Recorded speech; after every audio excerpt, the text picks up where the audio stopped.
கர்த்தருடைய பரிசுத்த நாமத்துக்கு மகிமை உண்டாவதாக. பிளஸட் லைஃப் மினிஸ்ட்ரி மூலமாக உங்களை சந்திப்பதிலே மிகவும் மகிழ்ச்சி அடைகிறேன். கர்த்தருடைய வார்த்தையிலே வல்லமை உண்டு, கர்த்தருடைய வார்த்தையிலே அதிகாரம் உண்டு, கர்த்தருடைய வார்த்தையிலே சுகம் உண்டு, கர்த்தருடைய வார்த்தையிலே ஆசீர்வாதங்கள் உண்டு, கர்த்தருடைய வார்த்தையிலே ரட்சிப்பு உண்டு, கர்த்தருடைய வார்த்தையிலே விடுதலை உண்டு, கர்த்தருடைய வார்த்தையிலே சமாதானம் உண்டு, கர்த்தருடைய வார்த்தையிலே ஆலோசனை உண்டு. இந்த நாளிலும் கூட விசேஷித்த தலைப்பில் கர்த்தருடைய வேத வசனங்களை நம்ம தியானிப்போம். பிரியமானவர்களே, இந்த நாளின் செய்தியின் தலைப்பு வேத புத்தகத்தில் சொல்லப்பட்ட பஞ்சங்களும் தீர்க்க தரிசனங்களும் என்ற தலைப்பில் நாம் பார்ப்போம். மத்தேயு 24:7 சொல்லுகிறது, ஜனத்துக்கு விரோதமாய் ஜனமும் ராஜ்யத்துக்கு விரோதமாய் ராஜ்யமும் எழும்பும், பஞ்சங்களும் கொள்ளை நோய்களும் பூமி அதிர்ச்சிகளும் பல இடங்களில் உண்டாகும், இவைகளெல்லாம் வேதனைகளுக்கு ஆரம்பம் என்று இயேசு கிறிஸ்து சொன்ன தீர்க்க தரிசன வசனங்கள், கர்த்தருடைய வருகை குறித்து சொன்ன தீர்க்க தரிசன வசனங்கள். இது உபத்திரவ காலத்தை குறித்து சொல்லப்பட்ட தீர்க்க தரிசன வசனங்கள். பிரியமானவர்களே, கிரேக்க வார்த்தையில லீமோஸ் என்று சொன்னால் ஹங்கர் என்ற அர்த்தம், அதாவது பட்டினி, பசி என்ற அர்த்தம். பிரியமானவர்களே, இன்றைக்கு சாப்பிடுவதற்கு உணவு இல்லைன்னா ரொம்ப கஷ்டம். 3 வேளை நம்ம சாப்பிட்றோம், திருப்தியாக இருக்கிறோம். இதே சமயத்தில் அநேக நாடுல சாப்பிட்றதுக்கு வழி இல்லாமல், தண்ணீர் குடிக்கிறதுக்கு வழி இல்லாமல், மின்சாரம் இல்லாமல் கஷ்டப்படுற காரியங்களை நம்ம செய்தியில் பார்க்கிறோம். பிரியமானவர்களே, இஸ்ரேல் காசா அந்த போர் நடந்து கொண்டு இருக்கிறது. இன்றைக்கும் மக்கள் அவதிப்பட்டு கொண்டு இருக்கிறார்கள். அநேக சிறு பிள்ளைகளெல்லாம் மடிந்து போயிருக்கிறார்கள். அநேகர் ஹாஸ்பிட்டலில் இருக்கிறாங்க. மின்சாரம் இல்லாமல், சாப்பாட்டுக்கு வழி இல்லாமல் எவ்வளோ கஷ்டப்படுறாங்க. பிரியமானவர்களே, அதே மாதிரி ரஷ்யா உக்ரைன் வார்னால அநேக பாதிப்புகளை நம்ம பார்த்தோம். பிரியமானவர்களே, அது மாத்திரமல்ல, ஆப்பிரிக்கா நாட்டிலும் சூடான், எத்தியோப்பியா, சொமாலியா போன்ற நாடுகளில் ஜனங்கள் அல்லல் படுகிற காரியங்களை நம்ம செய்தியில் பார்க்கிறோம். பிரியமானவர்களே, எவ்வளோ ஜனங்கள், 7 பில்லியன் ஜனங்கள் இந்த பூமியில வாழுகிறார்கள். அதில் 850 மில்லியன் ஜனங்கள் பற்றாக்குறையினால, உணவு பற்றாக்குறையினால அவதிப்படுகிறார்கள். பிரியமானவர்களே, ஒவ்வொரு வருஷமும் 9 மில்லியன் ஜனங்கள் பசியினாலும் பசியை சார்ந்த வியாதியினாலும் மரித்து போகிறார்கள் என்று புள்ளி விவரம் சொல்லுகிறது. பிரியமானவர்களே, யுனைடெட் நேஷன்ஸ் உடைய புள்ளி விவரம் சொல்லுகிறது, ஒவ்வொரு நாளும் 25,000 பேர் பசியினாலே மடிந்து போகிறார்கள் என்று புள்ளி விவரம் சொல்லுகிறார். அதில் 25,000 பேர்ல 10,000 சிறு பிள்ளைகள் அடங்கியுள்ளது. பிரியமானவர்களே, எவ்வளவு வேதனையான காரியம் பாருங்க. சூடான் தேசத்துல இதுவரைக்கும் பசியினாலே மடிந்தவர்கள் 18 மில்லியன். பிரியமானவர்களே, மிகவும் கொடிய பஞ்சங்கள் எல்லாம் இந்த பூமியில நடந்ததாக சரித்திரம் கூறுகிறது. பரிசுத்த வேதாகமத்திலும் நாம் அதை குறித்து அநேக இடத்துல நாம் பார்க்கிறோம். பிரியமானவர்களே, கொடிய பஞ்சம் சைனா தேசத்துல 1959 முதல் 1961 வரை ஒரு கொடிய பஞ்சம் சீனா தேசத்தை தாக்கியுள்ளது.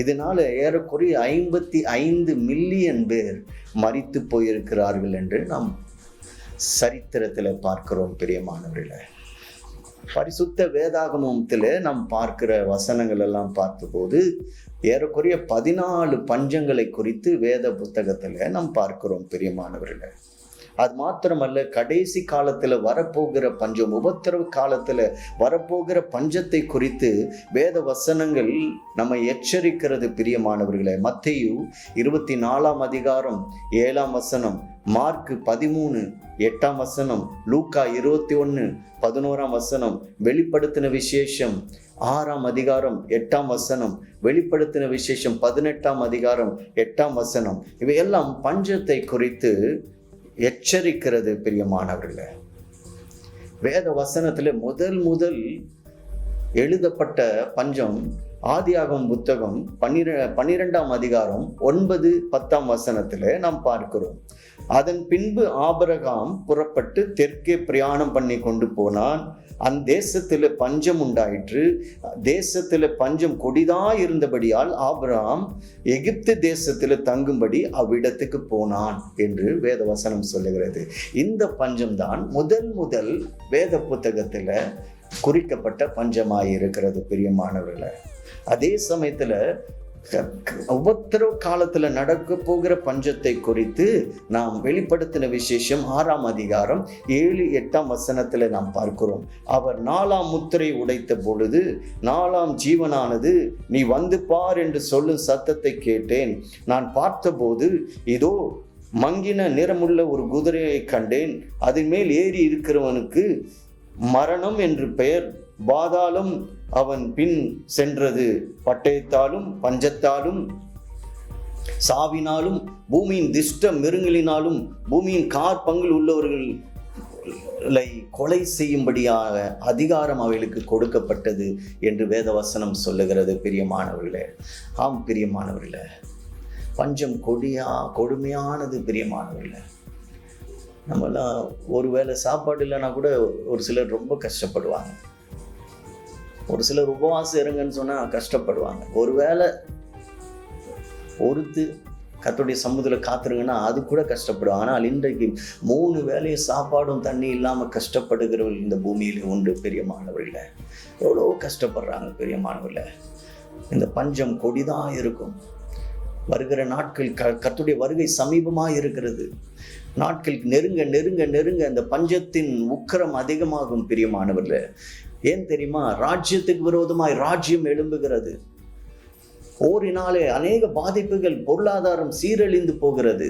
போரினாலே பஞ்சம் உண்டாக்கப்படுகிறது பிரியமானவர்களே. அது மாத்திரமல்ல, மழை பெய்யாவிட்டால் வறட்சியினாலே பஞ்சம், போரினாலே பஞ்சம், மனிதர்களால் உருவாக்கப்படுகிற பஞ்சம், இப்படி பல வகையிலே பஞ்சம் இந்த பூமியை ஆட்கொண்டுகிறது பிரியமானவர்களே. நீங்கள் செய்ய வேண்டியதெல்லாம் ஒன்று, கர்த்தருடைய வருகைக்காக ஆயத்தமாக வேண்டும் பிரியமானவர்களே. விழிப்போடு இருக்க வேண்டும் பிரியமானவர்களே. தேவ சமூகத்துல விழிப்போடு காத்து இருக்க வேண்டும். இன்னும் நம்மால முடிஞ்ச காரியங்களை கர்த்தருக்காக செய்ய வேண்டும் பிரியமானவர்களே. உங்களால முடிஞ்ச காரியங்களை கர்த்தருக்காக செய்யுங்க. கர்த்தருக்காக சுவிசேஷத்தை அறிவியுங்க. ஜனங்களை ஆயத்தப்படுத்துங்க. கர்த்தரை அறியாத ஜனங்களிடத்துல சுவிசேஷத்தை சொல்லுங்க, ஆயத்தப்படுத்துங்க பிரியமானவர்களே. கர்த்தருடைய வருகை சமீபமாக இருக்கிறது பிரியமானவர்களே. யுனைடெட் நேஷன்ஸ் உடைய அந்த ஃபுட் அண்ட் அக்ரிகல்ச்சர் ஆர்கனைசேஷன் சொல்றாங்க, ஆப்பிரிக்கா தேசத்துல 53 நாடுகள் உண்டு. அந்த 53 நாடுகளிலே 23 நாடுகள் உணவு பற்றாக்குறையினாலே பாதிக்கப்படுகிறார்கள் என்று புள்ளி விவரம் சொல்லுகிறது பிரியமானவர்களே. அது மாத்திரமல்ல, கடந்த 10 ஆண்டுகளுக்கு மேலாக நார்த் கொரியாவில் ஏறக்குறைய 2 மில்லியன் ஜனங்கள் பஞ்சத்தினாலே மரித்து போயிருக்கிறார்கள். உணவு இல்லாமல் பசியினால மரித்து போயிருக்கிறார்கள் பிரியமானவர்களே. சரித்திரம் கூறுகிறது, 1932ஆம் ஆண்டு முதல் 34ஆம் ஆண்டு வரை சோவியத் யூனியன்ல ஒரு சர்வாதிகாரியாக இருந்த ஜோசப் ஸ்டாலின் அவருடைய திட்டங்களினாலே ஏறக்குறைய 8 மில்லியன் ஜனங்கள் பஞ்சத்தினாலே மரித்து போயிருக்கிறார்கள் பிரியமானவர்களே. எனக்கு அருமையானவர்களே, நாம் இருக்கிற காலம் சமீபமாய் இருக்கிறது. கர்த்தருடைய வருகை சமீபமாய் இருக்கிறது பிரியமானவர்களே. மத்தேயு 24ஆம் அதிகாரம் 21-22 சொல்லுகிறது, ஏனெனில் உலகம் உண்டானது முதல் இதுவரைக்கும் சம்பவித்திராததும் இனிமேல் சம்பவியாததுமான மிகுந்த உபத்திரம் அப்பொழுது உண்டாயிருக்கும். மிகுந்த உபத்திரம் அப்போது உண்டாயிருக்கும். அந்நாட்கள் குறைக்கப்படாதிருந்தால் ஒருவனாகிலும் தப்பி போவதில்லை. தெரிந்து கொள்ளப்பட்டவர்கள் நிமித்தமோ அந்த நாட்கள் குறைக்கப்படும் என்று அந்த வசனம் சொல்லுகிறது பிரியமானவர்களே. ஆம் பிரியமானவர்களே, பஞ்சம் மிகவும் கொடியது பிரியமானவர்களே. இந்த கொரோனா வைரஸ்னால எவ்வளவு பாதிக்கப்பட்டோம். அந்த கொரோனா வைரஸ்னால பொருளாதாரம் சீரழிந்தது, விலைவாசி உயர்ந்தது. வீட்டுக்கு வெளியே போக முடியாதபடி சிறைப்பட்டவர்களா எல்லாரும் வீட்டில் இருந்தாங்க. சைனா தேசத்துல ஏறக்குறைய 11 மில்லியன் ஜனங்கள் வீட்டை விட்டு வெளியே போகாமல் வீட்டுக்குள்ளேயே இருந்தாங்க. அப்படி இந்தியா தேசத்திலும் எல்லாரும் வீட்டுக்குள்ளேயே இருந்தோம். உணவு பற்றாக்குறை. ஆம் பிரியமானவர்களே, தேசத்தின் மீது வறட்சிகள் வரும்போது, மழை பெய்யாது இருக்கும்போது அங்கே பஞ்சங்கள் உண்டாகிறது. அது மாத்திரமல்ல, ராஜ்யத்துக்கு விரோதமாய் ராஜ்யம் எழும்போது பஞ்சம் உண்டாகிறது. அது மாத்திரமல்ல, இந்த மாதிரி கொள்ளை நோய்கள் வரும்போது பஞ்சம் உண்டாகும் பிரியமானவர்களே. உற்பத்தி இருக்காது, அதனால பஞ்சம். அது வாங்குவதற்கு திராணி இருக்காது, சூழ்நிலை இருக்காது, எல்லாம் அடைப்பட்டதா இருக்கும். யோசித்து பாருங்க, ஒரு ரொட்டி துண்டு கிடைக்காதா என்று ஏங்குகிற ஒரு சூழ்நிலைக்குள்ளெல்லாம் ஒரு சில ஜனங்கள் தள்ளப்பட்டார்கள். வியாதியின் அகோரத்தினால் அநேக முதியவர்கள் இறந்தார்கள். எனக்கு அருமையானவர்களே, கர்த்தருடைய வருகை சமீபமாக இருக்கிறது. நாம் ஆயத்தமாக வேண்டும். இன்னும் அநேக பஞ்சங்கள் வந்து கொண்டே இருக்கும் பிரியமானவர்களே. வேத வசனத்தில் சொல்லப்பட்ட பஞ்சங்கள் தவிர அநேக பஞ்சங்கள் வந்து கொண்டே இருக்கும். அதோடைய தீவிரமும் அதிகமாகிக் கொண்டே இருக்கும் பிரியமானவர்களே. ஏன் தெரியுமா? கர்த்தருடைய வருகை சமீபமாக இருக்கிறது. அவருடைய வருகைக்காக நாம் ஆயத்தமாக வேண்டும் பிரியமானவர்களே. அது மாத்திரமல்ல, வேத வசனம் சொல்லுகிறது கர்த்தருடைய வார்த்தைக்கு பஞ்சம் வரும் என்று வேத வசனம் சொல்லுகிறது. இப்பொழுதே அது அதிகமாய் கொண்டு இருக்கிறது. இன்றைக்கு பைபிள் வேத புத்தகத்தை கையில் எடுக்கிறவங்க எத்தனை பேர்? சர்ச்சுக்கு வரும்போதே பைபிள் கூட எடுக்காம அநேகர் வருகிறார். கேட்டால் மொபைல்லே இருக்குது, எனக்கு டேப்லெட்டில் இருக்குது, அதில் நாங்கள் பார்த்துக்கிறோன்னு சொல்கிறாங்க. நல்லது தான், ஆனால் நாளடைவில் என்ன ஆகும்? அதுவும் தேவையில்லை என்று சொல்லுகிற நிலைமைக்குள்ள ஜனங்கள் தள்ளப்படுவார்கள் பிரியமானவர்களே.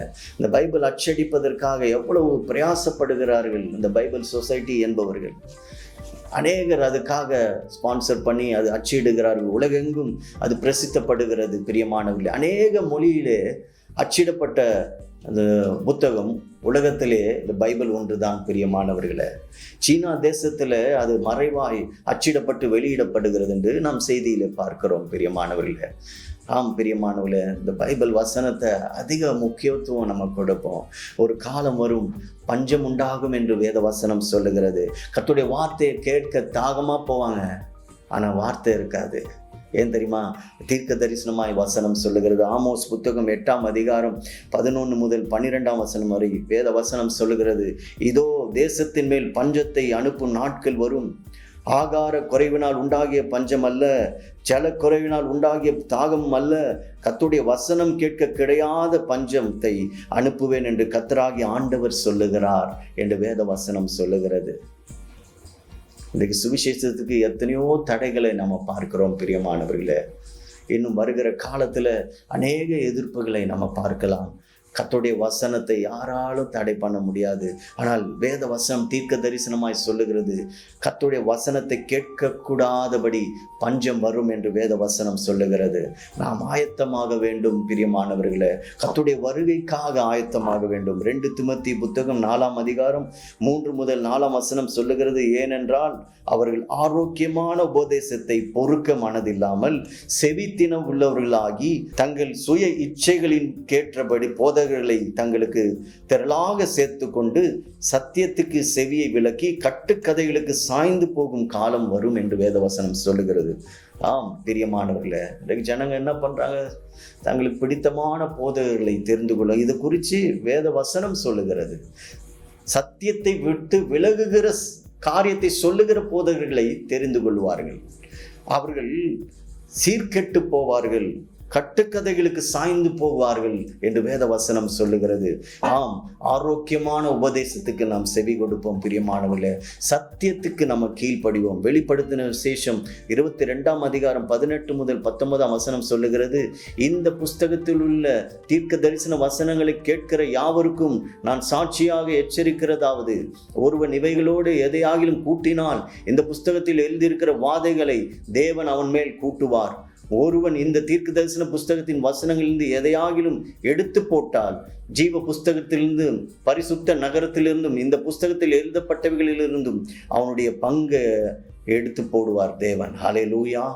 இதுதான் கர்த்தருடைய எச்சரிப்பு. என்னோடு கூட சேர்ந்து இந்த வேலையில் செபிப்பீர்களா பிரியமானவர்களே? ஒருவேளை நீங்கள் கர்த்தருடைய வருகைக்காக ஆயத்தமில்லாமல் இருக்கலாம். வேத வசனம் எச்சரிக்கிறது, கொடிய காலம் வரும், பஞ்சங்களும் பூமி அதிர்ச்சிகளும் உண்டாகும், கொள்ளை நோய்களும் வரும், ராஜ்யங்களுக்கு விரோதமாய் ராஜ்யம் எழும்பும், நீங்கள் ஆகவே ஆயத்தமாகுங்கள் என்று வேத வசனம் நம்மை எச்சரிக்கிறது. கர்த்தருடைய வருகையின் போது நாம் வெட்கப்பட்டு போகக்கூடாது. அவரை தைரியமாய் எதிர்கொண்டு செல்ல நாம் ஆயத்தமாய் இருக்க வேண்டும். ஒருவேளை நீங்கள் ஆயத்தமாய் இல்லாமல் இருந்தால், எனக்கு அருமையானவர்களே, வேத வசனத்தின் எச்சரிப்புக்கு செவி கொடுத்து அவருடைய வசனத்துக்கு கீழ்ப்படிந்து கர்த்தராகிய இயேசு கிறிஸ்துவின் அவருடைய ரட்சிப்பை காத்து கொண்டு அவருக்கு கீழ்ப்படிந்து ரட்சிப்பை சுதந்தரித்து கொண்டு ஆயத்தமாயிருங்கள். கர்த்தர் உங்களை ஆசீர்வதிப்பார். ஹல்லேலூயா. இந்த வேளையில ஜெபிப்போமா? கர்த்தாவே, எங்களை ஆயத்தப்படுத்துங்க, உங்களுடைய வருகைக்காக எங்களை ஆயத்தப்படுத்துங்க. நாங்கள் விழிப்போடு இருக்க கிருபை செய்யுங்க. எங்கள் வழிகள் எல்லாம் சுத்தமாக்கும். உமக்கு பிரியமாய் வாழ, உங்களுடைய வருகைக்காக எப்போதும் தைரியமாய் ஆயத்தத்தோடு இருக்க கிருபை செய்யுங்க. ஆசீர்வதிங்க. மீட்பெரும் இரட்சகருமான இயேசு கிறிஸ்து மூலம் விண்ணப்பத்தை ஏறெடுக்கிறேன் ஜீவனுள்ள நல்ல பிதாவே, ஆமென். ஆம் பிரியமானவர்களே, கர்த்தர் உங்களை ஆசீர்வதிப்பாராக. இந்த ஸ்க்ரீனில் போடப்பட்ட அந்த மொபைல் நம்பர் மூலமாக ஆலோசனைக்காகவும் ஜெபத்துக்காகவும் என்னிடத்தில் தொடர்பு கொள்ளுங்கள். உங்களுக்காக பாரத்தோடு நான் ஜெபிக்க விரும்புகிறேன். இந்த செய்தி உங்களுக்கு பிரயோஜனமாக இருக்கும் என்று நம்புகிறேன். மீண்டுமாய் அடுத்த செய்தியிலே சந்திப்போம். நன்றி.